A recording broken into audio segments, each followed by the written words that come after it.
lecture of the webinar series, Advanced Testing Technologies for Geotechnical Investigation, jointly organized by JUIT Waknaghat and IGS Shimla chapter. On behalf of entire JUIT community, Civil Engineering Department, JUIT and IGS Shimla chapter, we would like to welcome our geotechnical expert speaker for the day, Mr. Ankit Onyal. A very warm welcome to you, sir. Thank you. It's a cherishable moment for all of us to have you here on this platform of IGS Shimla chapter. Now, to give a brief intro about Mr. Ankit. Mr. Ankit Onyal completed his BTech in Civil Engineering from Maharishi Dayanand University, Rohtak. He worked with HECO for a year and then joined Senjus Geotechnica Private Limited, one of the leading private geotechnical organization in India and abroad. It was established in 1990 by graduates from IIT Delhi. Mr. Ankit Onyal has been actively involved in project dealings, consultancy work, and other execution activities at site in last 5 years. His expertise include geotechnical investigations, geophysical surveys, and other advanced testings in the field of geotechnical engineering. Mr. Ankit Onyal has been an active member of Indian Geotechnical Society and has contributed by sharing his knowledge from various projects that he has been part of. With this note, I would like to invite Mr. Onyal to kindly take the main stage and request him to proceed with the final lecture of this webinar series. Over to you, sir. Thank you, Rohan sir, for such a nice introduction. Let me just put my presentation here. Sure, sir.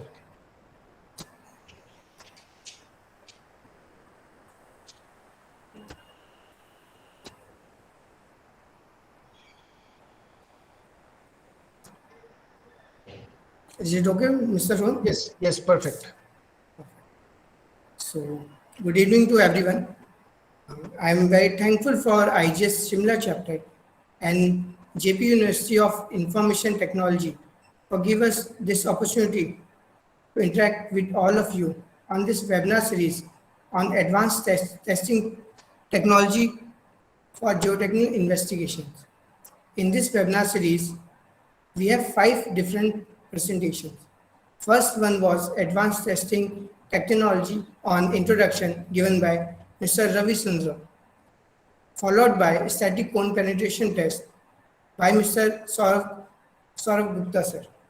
After that, pressure meter test in geotechnical design given by Sanjay Gupta sir. After that, geophysical testing on geotechnical analysis by Ravi Sundram sir. And the final one is energy measurement for SPT, which is standard penetration test. So the topics for today's discussion will be the history of this test and the details of standard penetration test, like its method, test equipment, standard code, its reference, factor which affect the SPT N value, and so on. After that, we will discuss correlation based on SPT N values and need of various correlations for SPT N values. After that, we will discuss SPT hammer efficiency measurement device and the final outcomes of measuring the hammer efficiency and what will be the final changes in our recommendations. So first of all, let's discuss what is standard penetration test. It is the most popular and commonly used penetration test. This is the most frequently used subsurface exploration drilling test performed worldwide. The greatest merit of the test and the main reason for its worldwide use is that it is very simple and inexpensive. It is an in situ penetration test that provides data that has been correlated to various geotechnical properties of the soil. It is also very misused and abused test. The reason we will discuss in this webinar as well. Despite its many flaws, it is usually practiced to correlate SPT values and result with soil properties relevant for geotechnical engineering design. Moving forward in the SPT, we have to first know about the history of this test. In 1902, Charlie Go of Grove Construction in Boston used a 1-inch diameter sampler driven by 110-pound hammer. In 1920, split spoon sampler was introduced by Mr. Pagio and Henwood of Scatron, Pennsylvania. The diameter of this sampler was 2 to 3.5 inches, which was around 2 to 3.5 times greater than which was discovered by Charlie Gros. In late 1920 and early 1930, Harley Moore of Raymond Concrete Pile Company standardized the procedure. In 1927, Gros used a 2-inch diameter split spoon sampler, recording blow to drive 12 inches using 140-pound hammer and 30 inches jaw, which was not very popular at that time, but Mr. Carl Terzaghi, Dr. Carl Terzaghi, was the father of soil mechanics, likes it. In 1938, in ASC committee meeting, Terzaghi and author Casagrande vigorously sponsored adoption of split spoon sampling procedure. In 1940, the work of this committee was carried out at Harvard University by Jules Haverslave, and the test was standardized. In 1947, Terzaghi proposed the concept of using standard blow count to estimate soil properties. He, Mr. Carl Terzaghi, and Harry Morse developed correlation between allowable bearing pressure and NSPT values in science. In 1947, when here in India we were celebrating our freedom, in Western country at the 7th International Conference on Soil Mechanics and Foundation Engineering, Terzaghi renamed the procedure standardized by Raymond as standard penetration test. So luckily, in the same year, we got freedom as well as such a crucial test in our geotechnical industry. In 1948, Terzaghi and Peck published first SPT correlation. In 1958, ASTM adopts SPT and published the standard ASTM, which is D1586, currently issues 2011. In 1963, Bureau of Indian Standard adopts SPT and issue the code IS 2131. Currently issue year is 1981, reaffirmed is 2002. As you can see, the last revision is 2002, and we are discussing the same method and the same code in 2021. It is more than 19 years of this code. It is not revised. There are so many advanced technology are developed, which was not developed that time when the code was there. But now we have so many advanced technology which are already being used in Western countries, and they have in their codes. Therefore, the code is now under review for a revision. Industry leaders recognize the importance of measuring the energy transfer during the standard penetration test to standardize the test and to eliminate uncertainties. You will happy to know that our managing director, Mr. Sanjay Gupta sir, is also a part of this committee. IGS Executive Committee subcommittees SC10 on IGS code is sending its suggestion to BIS to include energy correction in the new version of the code. Hopefully in 1 or 2 years, the new code should come out. Now, it's all about the past. Now, move forward to the present and the future. The SPT test, which is standard penetration test, in the left side of the screen, it's a basic sketch, which is as per the ASTM codes, which use the diameter of the borehole is generally 75 to 200 mm. Usually, we use 150 mm in soil. Hammer weight is 63.5 kg, which is 140 pound. Height of fall is 750 mm, which is 30 inches. The drive, will be drive at 45 centimeter. Record number of blows for each 15 centimeter. The test is performed in 3 steps, in 15 centimeter, 15 centimeter, and 15 centimeter, in 3 steps.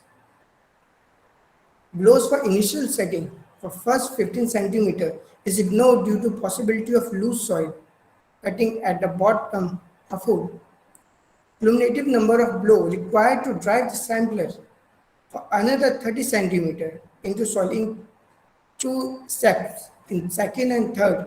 15 centimeter plus 6 15 centimeter is counted and is called as n value. This is a very nice picture. On the left, 63.5 kg of hammer is there, which drop from a height and help the split spoon sampler to penetrate into ground in 3 stages. The first increment we have to ignore. The second one and the third one, we will count the blow numbers which required by the hammer to penetrate, and therefore by adding these two values we will find out our SPT n value. The rods indicated by the blue color, generally there are 3 types of rods which use: A rod, AW rod and NW rod. A rod are generally used to drill at shallow depth around 6 to 8 meter. The second one, AW rod, is generally used for deeper around 20 or 30 meter. The next NW rod is generally used for more deeper, maybe around 50 or 60 meters. So there are different type of rod, and the hammer is also there. So the n value will directly affect by these different type of rods and the free fall of the hammer. Your n value will be revised accordingly. This is the simple sketch of the split spoon sampler given in the ASTM 1586. And this is as per our code IS 9640. The basic difference in both the codes is very minimum, as here the outer diameter is 55 mm and in our code it is around 50 mm. So there is not such changes. So SPT value, we got the SPT value from the test, but not only the SPT value, we can also classify the strata based on the SPT. We collect the sample and we test them. So the split spoon sampler, first of all, why we call it split spoon sampler? Right side of the picture, it is a cylindrical hollow pipe. So it can be split in 2 ways. So that's why it is called as split spoon sampler. So this sampler recovered a representative subsample, so which is suitable for classification tests like grain size distribution, Hertzberg limits, specific gravity, and so on. However, it is not suitable for tests which measure properties of in situ soil structures such as density, moisture content, shear strength, consolidation behavior, and so on. This is also why we call this test as indirect test, because we have to use various correlations to find out these values from SPT n value, which we get from the site. Now the factor which affect the SPT values, expect its name. There's nothing standard about this test. It's a standard penetration test, but there are so many factors which affect the test, the final value and value. There are some lists which affect the SPT value, which we will discuss. The first one is method of hammer release. It should be manual. It may be manual. It should be automatic. Now the difference between manual and the automatic. See here at the left side, the man is holding this rope, and he will release this rope. So this is a manual. There is a possibility of manpower error. And also the SPT value and also the SPT n value will depend upon your workman in this if you use a manual hammer, because in the morning if you go at the site, your manpower will be full charger, there will be less humid. So the hammer efficiency will be more, and maybe the height of the fall may be increased because everyone is charged. But if you go at the evening of this on the same day, at the same site, at the same level, you may find the SPT value may be increased. Why? Because that height of the fall may be decreased and your hammer efficiency may be decreased. So therefore, automatic hammer should be used. The second is operator efficiency. Third is number of turns of rope, annual mass, type of hammers, maintenance, rope type, soil type and depth, verticality of the rope. This is verticality of the rods. This is very important. In changes, we generally use casing guide so that verticality of the rod should be maintained. And the last but not the least is the number of blows per minute. Test limitations. Everything has a limitations. This test also have few limitations. Like SPT test blow count do not represent any simple physical property of the soil, which we already discussed, and should be correlated to soil properties of interest. Correlation with various engineering properties have been published by various authors and are also available in different national codes, but they are all approximate and are not universally applicable. Suppose there is a correlation created in America on their type of soil, and here in India we are using the same correlation.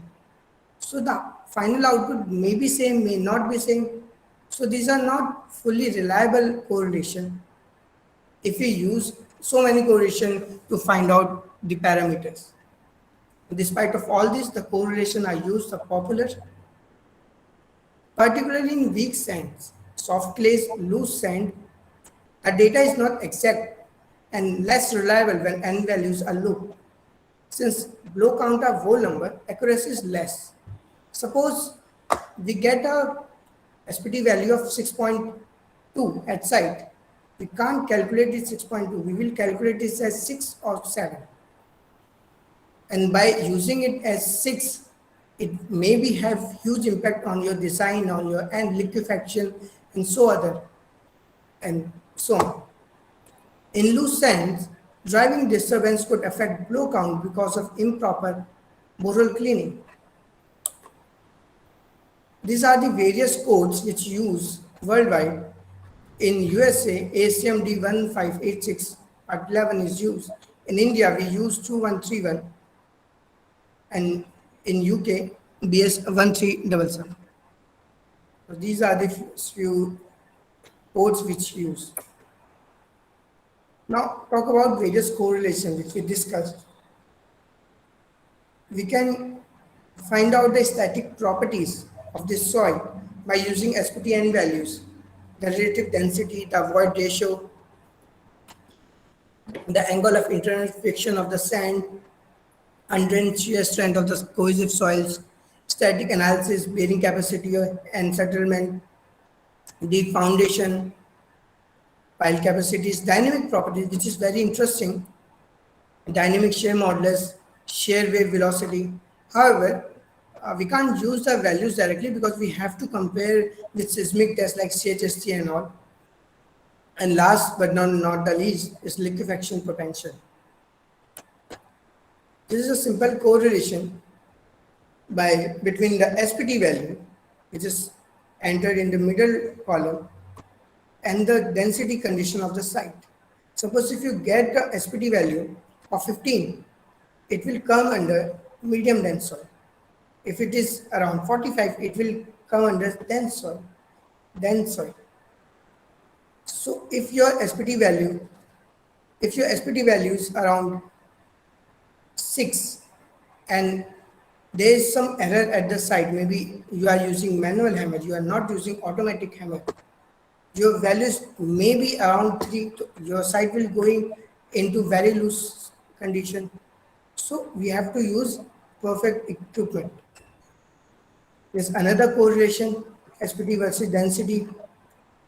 So medium, suppose a soil is medium dense from here, suppose it is between 11 to 30, and medium dense it is, so we can use a relative density of 35. Degree of friction is around 30 to 34. And as you can see here, so many correlation, there is a range. Like here, there is a angle of friction, there is a range of 30 to 34. So now depend upon you. You are going to use 30 or 34. You are going to use 32 or 36 or in between. So this is why we said in earlier that this is the most misused test. So moving forward, this is a very nice slide on SPT versus undrained shear strength in cohesive soils like clays. SPT versus modulus of elasticity. If you have sands, you can calculate your E values, modulus of elasticity as per SPT values by direct 6,000 into the SPT value which you got from the site. And also you can correlate the value if you have the CPT result. As per the IS 6403, it states that suppose you have a SPT value of 10, you can use the angle of friction is around 30. So you can again see there's a so long range here as well. So all this is only you can get only from if you get a SPT value, and SPT value should be corrected SPT value. Now we have to understand why we need to now we have to understand what is the effect of correct value and incorrect SPT values, and what is correct value and what is incorrect values. See, if you are doing a test at site, you get an N value. And if you are not correcting your values, there are so many factors which we discussed, like hammer, what type of hammer is there, what type of rod is there, what type of borehole dia is there, the overburden pressure is there, the diameter is there. There's so many other correction is there. If you are not using those and you are directly using your N values, what will be happen? Your soil properties will be inaccurate. So whatever you will do, liquefaction analysis, net bearing allowable pressure, capacities and all, those all will be incorrect. So what is the correct method? You have to take the SPT values from the site and you have to measure the hammer efficiency, because hammer efficiency will be different for different machine. So you have to correct your N value to N60 based on measured hammer efficiency. We will discuss this in this webinar. And then we have the soil properties, accurate soil properties, and whatever we will do the analysis, those will be correct. Again, why correct field SPT and value we use? The main output of the SPT test is the field N value. The N value has to be corrected to eliminate the human error while conducting the SPT test for overburden pressure, dialency, effect of hammer, which should be 60% from international standards. Borehole diameter is there, sample type is correction is there, rod length is there, fine content is there. So we have to correct the values accordingly. Variation in the SPT N value has been observed when using different SPT test apparatus and field crew at the same location. Hammer efficiency, energy efficiency should be measured, and SPT N value number should be normalized to energy efficiency of 60% to ensure the effect of SPT hammer does not affect the interpretation of soil properties. The resulting number is known as N60. This N60 may be used for the analysis of liquefaction potential in saturated sands and obtaining soil properties such as angle of internal friction, which is used for bearing capacity and also for the N value settlement. Now attempt to standardize the SPT. Since the test is cheap and easy to use, attempts to replace with other tests such as stat cone penetration test, pressure meter test, and so on have been met with limited success. These other tests have been successfully been able to supplement SPT but not as a replacement. At first attempt to improve the quality of the data includes use of automatic trip hammer. Reduce friction losses between rope and pulley. 2 turn of rope on cathead. The use of automatic trip hammer was introduced in USA and Europe in late 80s and has been gaining popularity in India since last 10 to 15 years. And in Sangers, we are one of the first company who are using this automatic trip hammer from so long. This is one of the site of Sangers where there's a setup of SPT test where you can see a tripod and there's a hammer, and on the left side on the right side you can see a sketch of auto trip hammer. For more detail, let's view a video.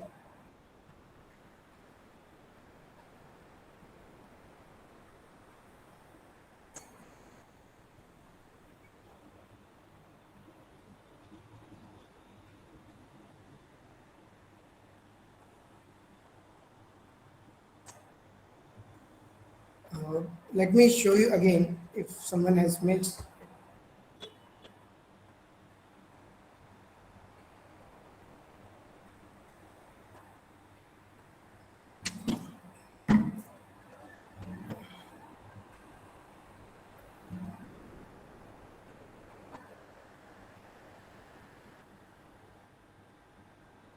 As you can see in the video,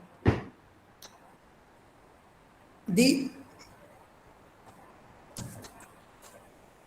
casing guide is there at the lower of the borehole so that the rod is vertical enough. Also, we are using auto trip hammer to minimize the human error. These are the subsample from a spoon sampler. Now we talk about energy measurement. Why we have to measure energy transfer, and what is energy transfer actually? Several different types of SPT hammers are used in industry to conduct SPT tests. Their varying efficiency include the N values. Non-standard SPT system may deliver higher variable energy values to drive rod. Energy transfer affect N values. If the energy transfer is erective, the measured N value will not be realistic. It improves the reliability of the soil strength estimated used in geotechnical application. Need of energy calibration. Energy calibration will normalize the energy transfer to the SPT sampler and help to standardize the test. It will remove the scatter in the values and enhance the reliability of the data. Energy calibration should be made for each rig, which will have different type of driving system, arrangement, different skill levels of operator, and automatic trip hammer, which is very important. N value should be standardized to 60% of energy transfer, which is known as N60, where many correlation as per the standards may be valid. IS 2131, IS 89292, and IS 1893 shall be similar while addressing the specification and the correlations. Now, standardization of the SPT value. The measured N value is normalized by multiplying it by the ratio of measured energy transfer to the rod to 60% of theoretical potential energy. The normalization compensates for variability of the efficiency of different SPT hammer types. Soil strength, say bearing pressure, foundation settlement, and other geotechnical parameters are usually estimated based on the average N value. Lower energy transfer will yield high N value lead to unsafe predictions. High energy transfer could result in over design, and low energy transfer could result in safety of the structure. Obtain normalized N60 value for a reliable foundation analysis. Liquefaction potential estimate for N60, which is mentioned in IS 1893 Annex F. So, what is the effect of SPT hammer energy in evaluating the final result, which is our final output should be net bearing allowable pressure or the capacity in strata. So first we have to collect the sample from the site,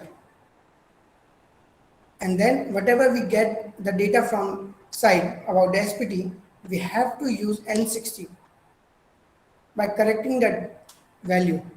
Then only we can proceed further for calculation for our analysis and then recommend the correct net allowable bearing capacity.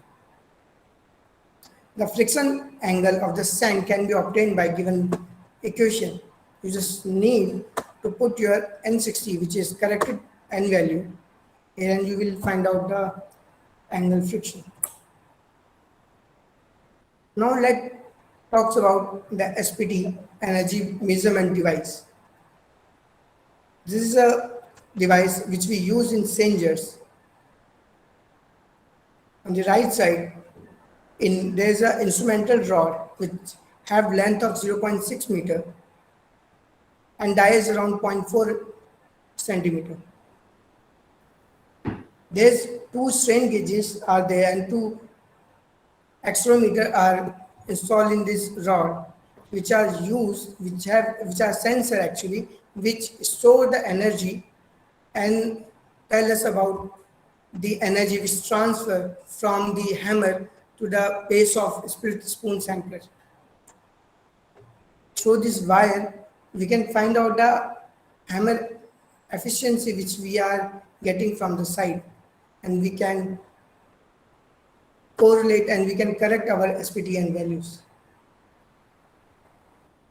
So this energy calibration setup, in right side, there is a rod, and we have there's another side of Sangers. So we have put two accelerometer and two strain gauges, which is connected to PDA system at the site. The SPT analyzer is furnished with a 0.6 meter subassembly of an SPT rod instrumented with two calibrated strain gauges. On site, two accelerometers are bolted to the rod section. The instrumentation section is inserted at the top of the drill string between the hammer and the existing sample rod. The sensor on the rod are connected to the SPT analyzer. These are smart sensor. These are the smart sensor technology allow the SPT analyzer to read the rod instrumentation, obtaining the sensor calibration and rod cross-section area. These quantities are input to SPT analyzer automatically. However, there is an option so you can feed your data as well. This simplifies the initial setup. The strain gauges and accelerometer obtain force and velocity signals necessary for calculating of transferred energy to the drill string for each hammer group. The energy is displayed in real time on the SPT analyzer screen. The data is stored and transferred to the computer via USB memory stick. However, you can also see the data and the final result as per energy, what are the energy you got from the site at the site only. The software furnished with the SPT analyzer has a report creation option that makes it quick and easy to summarize result and create output graphs of force, velocity, energy, and displacement versus time, and numerically, statically, and graphically results for each data set. This test is already standardized with requirement of ASTM D1586. In our Indian standard, it is not there, but it's under review. And this will come in next 1 or 2 years. So let's see our video again. Here, as you can see, we have put, it's another, it is a site of changes where we already use energy measurement and correct our values and design the structure as per using the auto tip hammer as well as energy measurement.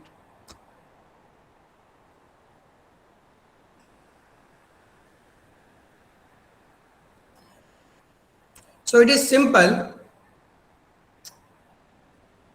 You just need to put your section there, 0.6 meter of section, instrumentation rod, and it will give you data, something like this.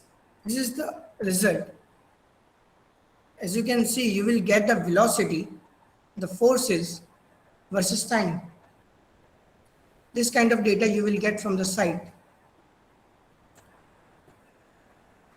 After that, you can calculate how much energy is stored and transferred to the split spoon sampler by using your hammer.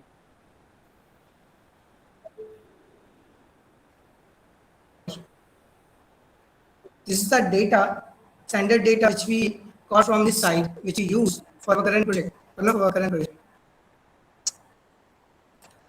As you can see, the ETR, which is energy transfer ratio, is around more than 60%. It is, as per code, it should be 60%. We have more than 80%, and the average ETR is around 82%. So the field N value, which is 5, 8, 10, 12, since the hammer energy is so high, the values may be low. So we have to normalize the values and correct the SPD value. So you can see in the last column, we correct the value as N60, which is, you can see 5 convert into 7, 8 convert into 11. So it will optimize your site and you can optimize your ground condition for designing better so that it will not be underestimated. So now there are various SPD correlations as per the codes.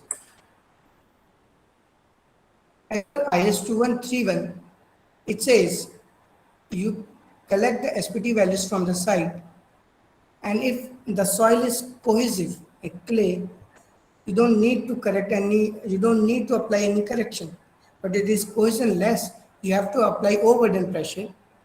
If the N values, this correction is, the value after this correction is greater than 15, you have to again apply your water table correction, and then you will get a corrected value.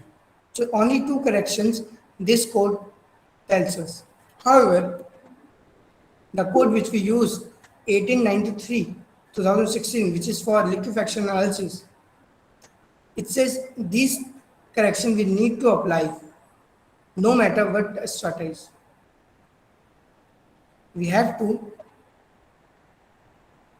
correct the SPD values as per correction for hammer type, correction for non-standard hammer weight, correction for non-standard sampler with space for liner, rod length correction, borehole diameter correction, measure values, and then overburden correction and correction for fines.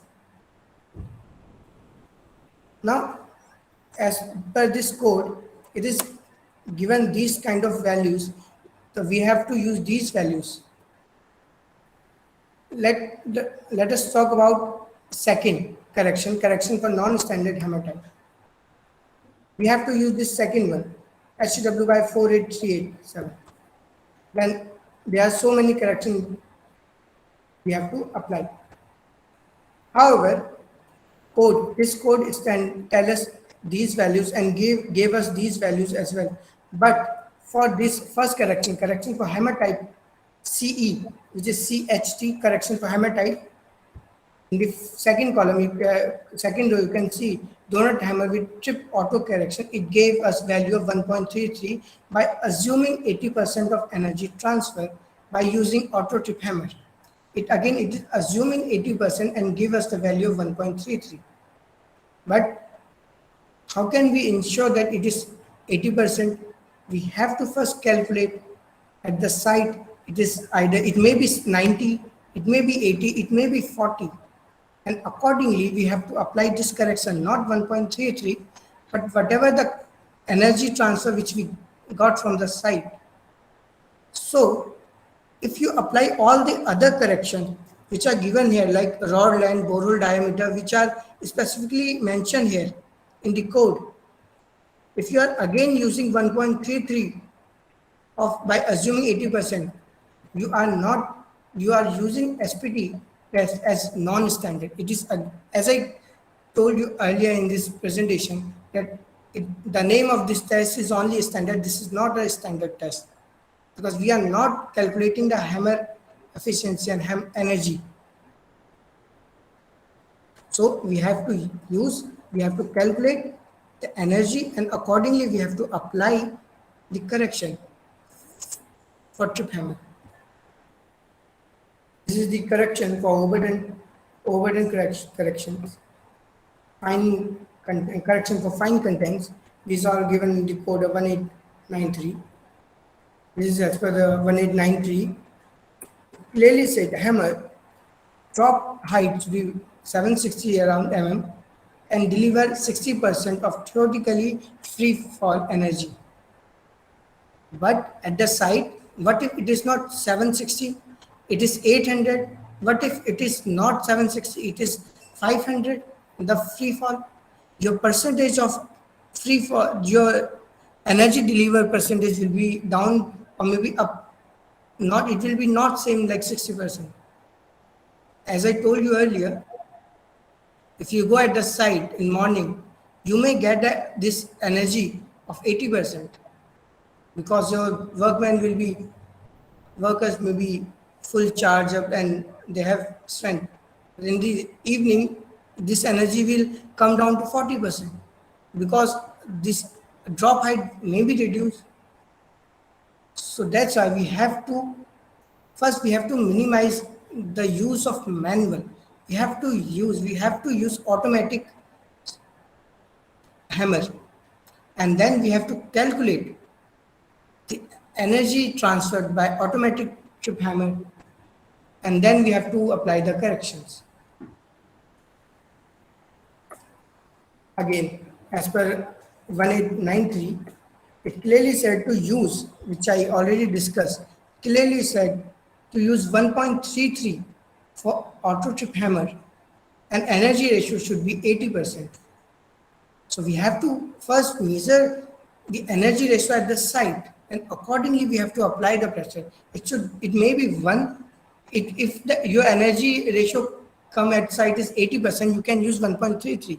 But what if it is come around 60? You have to use correction factor of 1 only. What if it is around 60% only? You have to use it as 0.75. So if you are calculating your assessment is for liquefaction analysis, suppose your SPTN value is 10 from field and you are using 1.33 of correction by assuming energy ratio of 80, what will happen? Your value of 10 will convert into 13, which may not liquefy. But what if the energy ratio while conducting that test, when it come around 10, is only 40%? What will happen? The energy ratio is, then the SPT value is not 10, it is 7. So what will happen? So this will be a safety of your structure as well. So all the other correction lies for rod length, for borehole diameter are given below in this table. So the outcomes of the measuring the test. The energy transferred to the drill rod from the hammer during the impact, which we are calculating. which I have also shown you in few slides before. That we have to calculate the energy is transferred from the drill rod while hammer during the impact. And then we have to calculate the theoretical protection energy which need to be the energy which need to be transferred. So what are we doing? We are first calculating how much amount of energy we got from our side and what should be theoretically possible. And then we have to take the ratio of both, and then we have to find the ETR is nothing but the ratio transmitted to the drill rod from the hammer during the impact, and the ratio is known as the energy transfer ratio, which is ETR. So we have to calculate this ETR. This is a very informative slide. Now let's take a example. We have a site and we got a SPT value of 10. Suppose we don't use hammer energy at this site. We didn't measure energy at this site. So what will we do? We assume that SPTN value is correct and it is for 60% by assuming. So your corrected value will be 10. You are calculating your net bearing capacity is around, which is 100 kPa. But what if you calculate your hammer energy and the hammer energy is around 40? What will happen? Again, you have to calculate. And what if it is not 40, it is 80? If it is 40, then you are unsafe. If you are not calculating, it is unsafe. And what if it is 80 and you are not calculating? You are underestimating your design. You can go to about 30 SPT value, but you are calculating only based on 10. But what if it is not 10, it is 7 and you are calculating as per 10? It is unsafe. So there are two basic principles of civil engineering. One is to make safe structures, and second, to make economical structures. So we have to calculate hammer energy following these principles of civil engineering. So concluding remarks for this presentation. Normalizing the energy transfer during SPT can be helped in standardizing the data. It can make interpretation uniform and independent of equipment use and operator skill. Energy calibration shall be made for each rig, which will have different type of driving system skill by using automatic trip hammer. Usually the monitoring is done for at least 3 to 4 set reading to assess the scatter and to get the average value. N value should be standardized to 60% energy transfer, which is N60, where many correlation will be still valid. IS 2131, IS 1892 and IS 1893 shall be similar while addressing the specification and the correlation. With this, I thank you all for your kind attention, and I'm happy to take your questions. Thank you, sir. That was a very insightful lecture. You talked about SPT corrections, SPT test in detail, and you discussed codal provisions related to IS 2131 and 1893. And it was really helpful that you highlighted the codal provision, because many times we see that even though we are able to interpret it, we are not interpreting the codal provision in spirit. It is the letter that we are following. And one very good thing that you mentioned is the two principles of the civil engineering, in which you talked about safe structure and economical structure. I think, yes, that is the mantra which we should follow in the coming time, in the future. So can we move to question answer session? Yeah, sure. So we have a question from Mr. Selvam.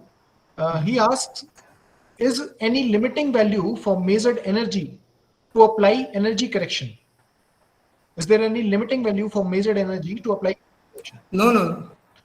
You have to measure your energy at a site, and whatever you will got from the site, you have to apply your correction accordingly.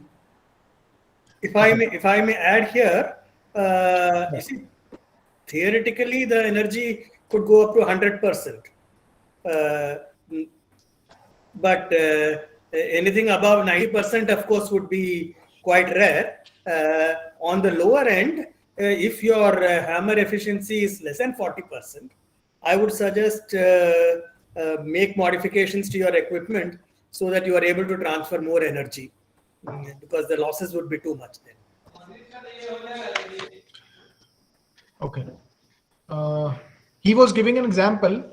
Let me read it in case something is left. Energy measured is 92% and corresponding correction factor is 1.533. We need to use 1.33 or any limiting value for this correction factor. I hope this answers his question already. There is no limiting value. There is no limiting value. Yeah. And another question that we have is from Mr. Sheikh. He asks, is there any major cause of underestimating bearing capacity of structure? Cost, I will say cost. Cause, C-A-U-S, cause, yeah. C-O-S-T, cost, I will say. No, C-A-U-S. Okay, cost. Okay, Cost. the answers. Okay. Any other question from the participants? As far as reason for underestimation of bearing capacity is concerned, obviously, if the hammer efficiency is not correct, your bearing capacity is going to be wrong. And if you are going to make an error on the unsafe side and you predict a higher bearing capacity, then there is being there in Vakna Ghat. Definitely, sir, definitely. Thank you so much. Thank you so much. Thank you. Thank you, sir. Thank you. Thank you, Sanjay, sir. Thank you.